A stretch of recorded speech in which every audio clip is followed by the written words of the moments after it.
paumanhing pinuno. Ngunit, hindi ko maaaring... Shh!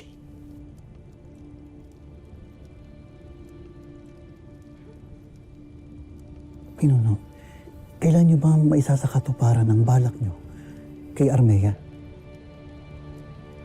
Huwag kang mainip, Paltor. Sapagkat tinitiyak ko sa'yo na sa pagkakataong ito, hindi na mabibigo ang aking tagalagas.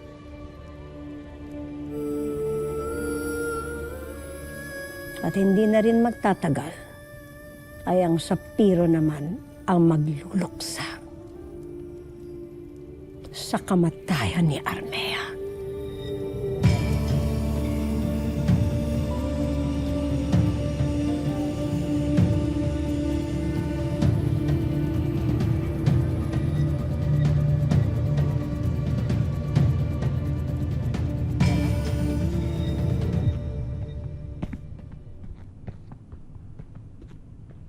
Mawalang galang na kasama.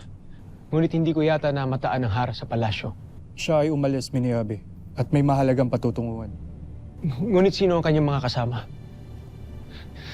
Nag-aalala lamang ako sa hara. Maaari bang malaman kung siya nagtungo upang aking siya puntahan para tiyakin ang kanyang kaligtasan? Gamitin niyo ang mga gintong ito upang makabili kayo ng mga kasangkapan at mahika para mas lalo niyong patabain ang inyong mga pananim. Abisala Esma, mahal na hara.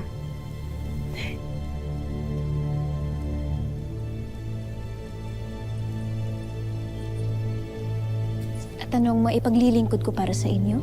Hara.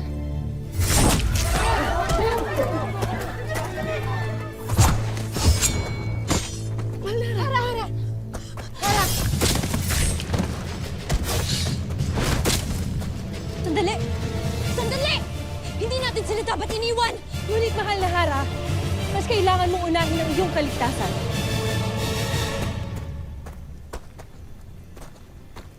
Mahal na Hara!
Hindi pwede masaktan niyo ang nanay ko!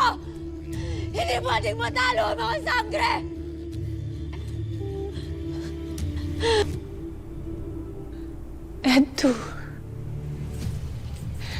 Edtu, ivedu ya shenti. Basalumang halia. Ika'y mahabag sa amin, Batalumang Halia. Iyon nang pasayawin ng mga ulap sa kalangitan nang sumapit na ang gabi at lumabas ng 2 buwan.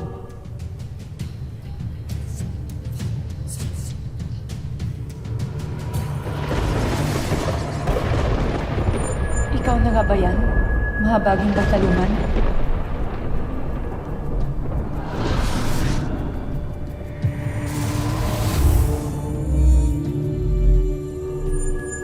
Sa wakas, lumitaw na ang 2 buwan.